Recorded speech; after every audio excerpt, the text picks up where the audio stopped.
Imagine you're selling one of your most valuable assets, your luxury home. I mean, it's a big deal, right? Huge. So do you want someone who just kind of lists it, or do you need someone who really, truly orchestrates the whole sale? Yeah, what is the difference between just, selling a property and actually positioning an asset to get the absolute best outcome? It's a critical distinction. It really is. Welcome to the deep dive, everyone. We unpack complex ideas to give you that shortcut to being well-informed. And today, we are diving deep right into the high-stakes world of luxury real estate sales. We're focusing squarely on, well, arguably the most critical choice, your listing agent. And tied to that, the strategic marketing approach that really commands top results. Exactly. Our mission for this deep dive is essentially to pull out the key insights from the playbook of Justin R. Harris. He's a commercial and luxury broker, also a Marine Corps veteran. And his approach is described as smart, tactical, and unfiltered, which I like. Me too. It sounds like maybe a mix between a TED Talk and a tactical briefing, Right. Yeah, hopefully with a few laughs, maybe some hard truths along the way. But the goal is for you, our listener, to leave here understanding not just what a top-tier agent looks like. But how they think, Yeah. how they act. It's about getting those insights so you can secure, well, what Harris calls that million-dollar game plan for your million-dollar home. Okay, let's unpack this. So for luxury homeowners, choosing that agent, it's definitely not just ticking a box. No way. It's a decision loaded with some pretty significant implications. It can really define the whole experience, can it? Absolutely. That's a really critical point. This is not a formality. It's a profound financial decision. It's a crucial marketing decision. And maybe the biggest one. And maybe most importantly, yeah, it's a monumental trust decision. Yeah. When you're dealing with properties at this level, the stakes are just incredibly high. So that choice you make, it echoes long after the sale. It really does. It can impact your wealth, your future plans. So beyond just the money, what are the specific downsides? If you pick the wrong agent, what can actually happen? What's at stake for someone listening right now? Well, the wrong agent, unfortunately, can cost you precious time. I mean, weeks, months on market, that shouldn't happen. Okay. Substantial money, obviously, leaving value on the table. And it can even impact your reputation if the property just sits there or is, poorly presented. But the right one. Yeah, the right one. They can make the entire sale feel like clockwork. Smooth, efficient. As Justin R. Harris puts it, this isn't guesswork. It's math, psychology, and negotiation timing. I like that. Math, psychology, timing. It really is about securing that strategic million-dollar game plan for your million-dollar home, not just, hoping things work out. Okay, so if it's not guesswork, if it's more like a science, how do you even start to tell the difference between all the agents out there? What's the first filter? That's where Justin R. Harris's breakdown is super helpful. He splits agents into 3 distinct types. And understanding these categories is like your first essential step to making an informed choice as a seller. Let's hear them. Where do we start? We'll start at the bottom, sort of, and work our way up. First, you've got the hobbyist. A hobbyist. Sounds casual. Exactly. Yeah. Think maybe your friend's cousin got her license last year because, it sounded interesting. Right. She's trying real estate between, teaching yoga and maybe reselling vintage jewelry online. Okay, I can picture this person. Sweet probably means well. Totally well-meaning. But, let's be blunt, absolutely not the right choice to handle your, say, $3.2 million waterfront listing. Just not equipped. So what are the giveaways, the red flags that scream hobbyist, beyond just a gut feeling? Well, typically you'll see no real luxury portfolios, nothing comparable. Their presentation of their services might feel a bit weak, kind of flimsy. Generic. Very generic listing copy, yeah. The kind that could describe almost any house. And crucially, they might not even know basic industry stuff, like what DSCR means. Debt service coverage ratio. Pretty key if there's any investment angle. Exactly. So what happens? She'll likely just post your listing on Zillow, maybe a couple other places, and then kind of disappear. Right. And you're left chasing her for feedback. You got it. While serious buyers are looking at properties represented with more strategy, the hobbyist gives you visibility, maybe, but no actual presence or plan. Okay, so avoid the hobbyist. Got it. What's the next level up? The agent who seems more legit, but maybe still isn't right for a luxury sale. That brings us to the order taker.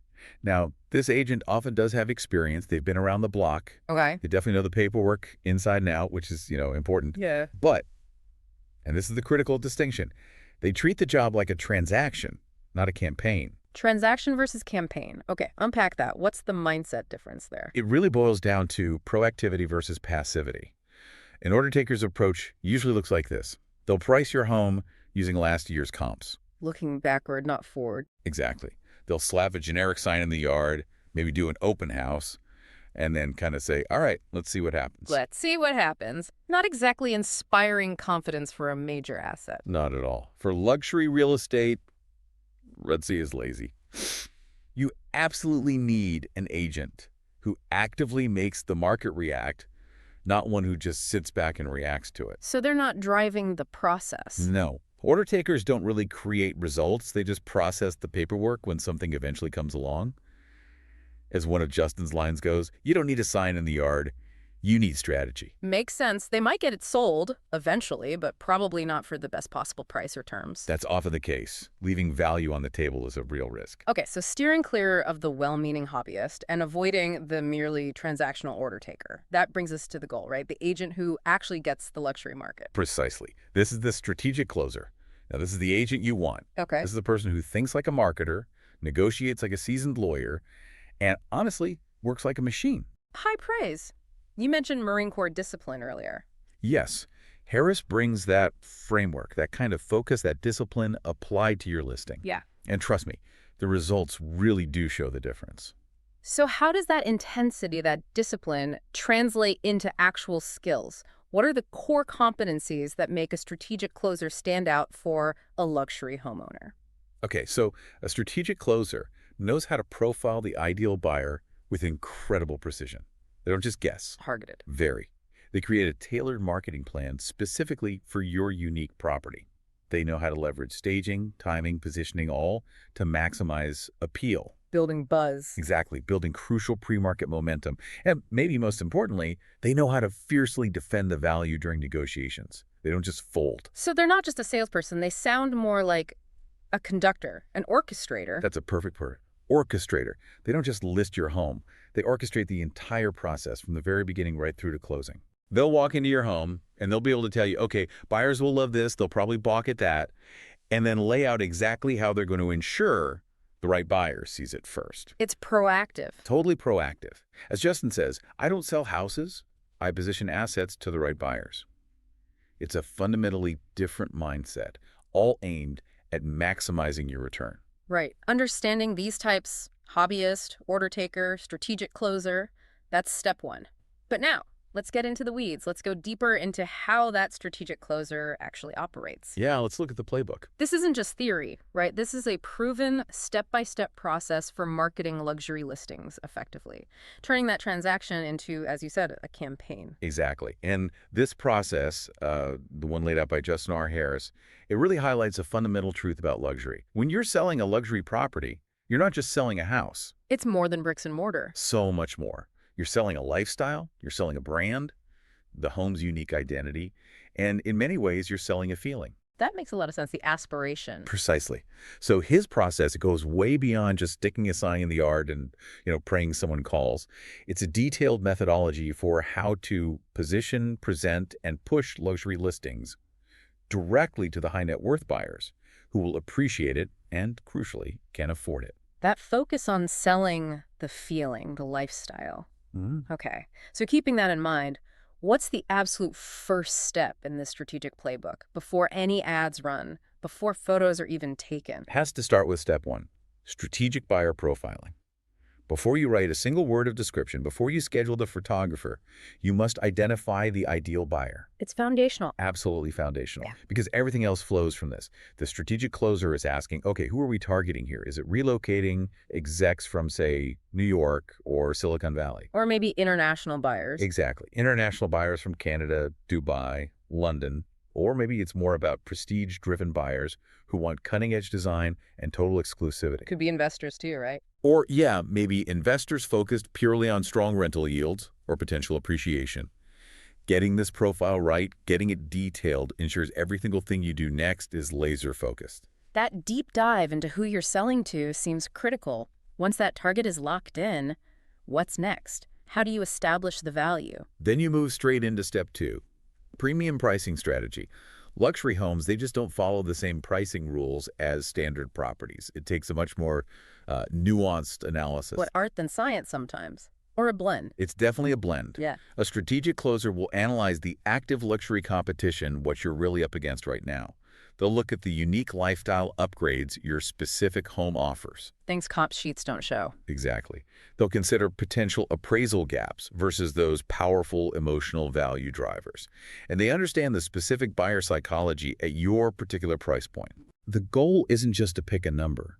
It's to build a compelling pricing narrative, one that clearly shows why your property is worth this value. And then, strategically, create scarcity around it. Make it desirable. It's like that saying. Right. Luxury isn't a price point, it's a presentation. The pricing is part of the presentation. Okay, I see how that builds. You know the buyer, you've priced it strategically with a narrative. Now, how do you show it? How do you bring that lifestyle and feeling to life visually? That takes us to step 3, cinematic presentation. Your home, especially a luxury one, deserves to be treated like a feature film, not a quick snapshot. Cinematic, I like that. Because the presentation is everything when it comes to triggering emotion. We're talking high-end video walkthroughs, maybe with professional voiceover or carefully chosen music. Not just shaky phone video. Oh, God, no. Stunning drone aerials, absolutely essential for waterfront, large acreage, or unique architectural lines. Virtual twilight photography to add that touch of magic. Can you mention lifestyle storytelling? What's that? That means showing the home in use, not just empty rooms. Maybe staging suggests a dinner party, or someone enjoying the pool, or working in the beautiful home office. It helps buyers imagine themselves living that lifestyle. Oh, connecting emotionally? Exactly. Every single asset photo, video description is crafted specifically to trigger emotion and then hopefully action. Remember that line? Let's be real. No one's buying your pool. They're buying how that pool makes them feel. So true. Focusing on the experience. Okay, you've got these amazing cinematic assets. How does a strategic closer make sure the right people actually see them, beyond just the standard MLS listing? Great question. That's step 4, multi-channel luxury marketing. A strategic closer doesn't just rely on the MLS, the multiple listing service, and hope the right person stumbles across it. Hope is not a strategy. Definitely not here. They launch targeted campaigns. The goal is to ensure your property has real presence, not just basic visibility. So what channels are we talking about?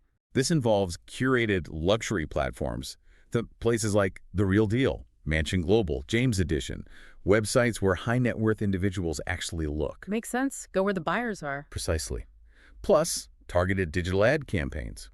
Maybe geofenced to specific affluent zip codes across the U.S., or even internationally. Strategic use of Instagram and YouTube Reels with really compelling hooks. Getting attention quickly. Yes. And importantly, direct outreach. Leveraging a dedicated luxury buyer Rolodex and an extensive network of other high-end brokers. It's proactive networking. It sounds expensive. Well, as the source material highlights, you can't attract a $5 MAR buyer with $500 marketing. You have to invest strategically to reach the right audience. Fair point. Okay, that sounds incredibly comprehensive for a standard market launch.